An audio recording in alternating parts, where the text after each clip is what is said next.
This here and welcome back to another video. In this video we're going to be talking about the spoofing solution for iOS devices, and the application in question is going to be iPOGO. This application only works on iOS devices, so if you are an Android, stay tuned for a later video or take a look at some of my previous videos for solutions for those devices. So for iOS and for iPOGO, there are two versions of this application. You can use the free version and you can use the VIP version. Both versions do not require your iOS device to be jailbroken. However, me and my team at the Discord, we highly recommend that you jailbreak your device because this means that you get a much safer spoofing experience. So, where can you find a guide to this? Where can you find a guide to downloading this? I will be showing that in this video. I'll be showing the features as well. And there's also a link down in the description below to the Discord section where you will see a guide on how to install iPOGO and how to use it once you actually have purchased a key. So we're going to go over how you purchase a key really quickly. It's very simple. As long as you follow the steps, you should be fine. So purchase a key at CodeHub 2021. So if you click the word CodeHub 2021, it directs you to a site which is secure, and you can purchase a key. After you purchase a key, you'll get an email from the email that you signed up with. From CodeHub 2021, obviously it says make sure to check your spam because it could go straight into your spam inbox. Create an account at isigner.app and redeem the key. And then once you redeem the key from isigner.app, you can use it in iPOGO. And like I said, right, there's differences between the free and VIP version. And so if you download the free version, you don't have to go through any of these steps. But if you want to use the VIP version, you will have to do this. And of course, it's $5 per month, and it's a subscription basis.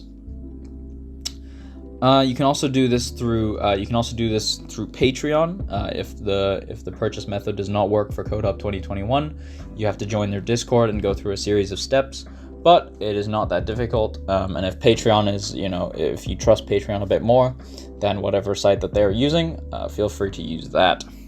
So let's go through some of the application features. So like I said, right, jailbroken devices are supported but also recommended. It's a simple, powerful, and intuitive app. The latest version is 2.3.8, and this runs on the version of Pokémon GO for 0.195.1, and that's for iOS. Android is not supported.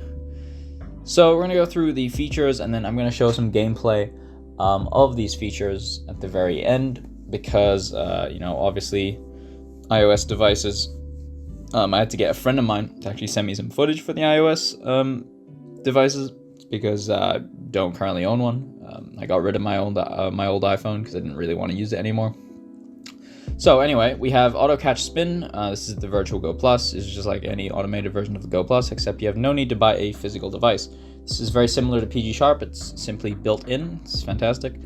Single click item deletion, not too crazy. Block encounters unless shiny. There will be some video footage of that. And then there's a dedicated and friendly support team, which is cool. And like I said, two different plans. There's a free edition, then there's the Pro edition. I will put up a feature list for both the free edition and the Pro edition. Right now, and you'll be able to see essentially what these features entail. So as you can see on the screen here, we're going to be showing the block non-shinies feature. So essentially, if you click a Pokemon and it's not a shiny, it will disappear and you will not encounter it, and only if it's a shiny will it encounter. As you can see here, the Chimchar is encountered. So fantastic, very simple feature, very useful if you're constantly looking for new shiny Pokemon. Next, we have the feeds and auto walk feature.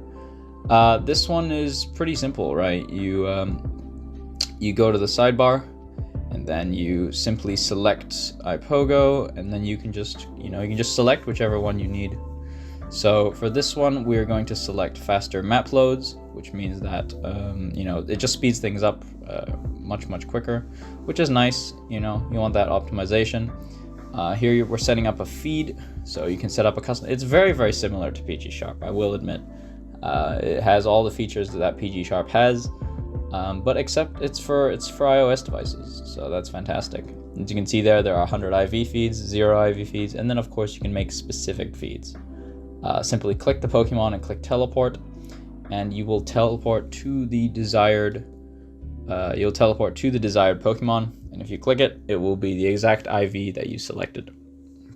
So very cool built-in feeds, so that you don't have to use some sort of third-party application to find your desired Pokemon, essentially.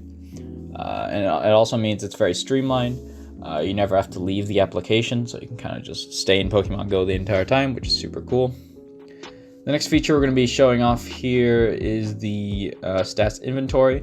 So essentially what this does is it turns on stats inventory for all your Pokemon, and it renames them to give you the level, the IV percentage, and then the specific stats for each Pokemon. So if you need to know whether a Pokemon is PvP relevant or whether it's good for a certain league, that's the best way to check it, which is cool.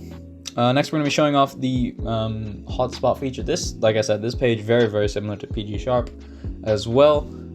Essentially the same thing, really, but you can set personal hotspots that you enjoy. So you can just quick teleport to them, and you can set favorite spots as well. This is we're in Zaragoza right now, one of my favorite spots. As you can see, lots of stuff to do here, and of course, unless you live here, you'll only be able to get here with this application. So really cool. Next, we have fast catch. This feature essentially allows you to skip all the animations when you catch something. So he's going to throw the ball here, and it just catches automatically. You don't really have to do anything. I'm not sure whether it does anything if it flees. I think this is the flee animation. I'm not sure. We will see. Okay. I guess if it breaks free, it doesn't skip the animation. But if it catches, you skip the entire thing. So that's cool. Yeah, I mean, I guess what I could recommend would be for a future thing is like it skips the animation if it doesn't catch, because that's kind of long, that animation. But regardless, still really cool. As you can see here, we're blocking all the shinies that we don't want to catch, which is really cool. And yeah, I mean, it's pretty straightforward. Next one we're going to be using is the spawn booster feature. What this does is essentially it increases the radius to which you can encounter Pokemon. So yeah, see that these Pokemon are a bit further than we were before, and now we're able to encounter them despite standing still, which is cool. Next, we're going to use the live feeds for thing. So this is also in PG Sharp, but essentially what you can do is you can set custom filters, and then you can set them to show up on that feed, which means you don't actually have to go into the UI. You can stay in the Pokemon Go screen while also just clicking on the sidebar to teleport to the particular Pokemon that you want to encounter, which is cool. As you can see here, you can set attack, defense, stamina. You can set to ignore stats. You can set gender, distance, everything you need to do to be able to very optimally snipe as many things that you need as possible. So demonstration, yeah, you just click the Dratini and you teleport to it, which is cool. And you can check, and if it's not shiny, obviously, you don't have to deal with it. This is just the baseline snipe feature. Yeah. Not much else to say here, really. It's just your... Okay, there's also a journal feature, which I don't quite understand. I guess it's useful for seeing where you caught a specific Pokemon, so that you can go back. If you realize you've been soft banned, you can actually go back to your previous location. I guess that's kind of cool. Here we're setting the walking distance, or the walking speed, sorry, to something else. I think random route means that, yeah, random route means that it's like the PokéStop thing in PG Sharp where you auto walk. Anyway, so that's some of the features. We're going to go through the joystick feature here. And for this one, it's just your pretty average joystick stuff. Not too shabby. Pretty straightforward. I'm not gonna show too much of this because it's pretty. I mean, it's the most basic feature, right? And yeah, okay. And up next we have the actually probably the best feature on this is the skip battles and encounter, or skip battles, which is cool. So essentially what it is you can skip all the battles for Team Go Rocket. So as you can see here, we're gonna encounter the grunt. We're gonna click battle and then use the party. And it's going to very quickly defeat the grunt and move on. So super cool, super cool. Doesn't skip all the animations though, which is a bit annoying, but what can you do, right? What can you do? Yep. So yeah, I mean, obviously with the quick catch, as well as the auto battler, or the skip, it's gonna be really, really fast to deal with it. This is the auto trainer feature, which actually isn't a thing in PG Sharp as far as I'm concerned. And I've never used it in PG Sharp because I did my platinum medal with Polygon, so I'm not sure actually. I'm not sure whether this is in PG Sharp as well. But as you can see here, we're just skipping the trainer battle, which is nice. You just instantly do it. I think that we have one more feature here, probably the last one, skip animations. Oh, or not. Okay, I guess we're showing off the map here. That's actually a really detailed map. That's actually really cool.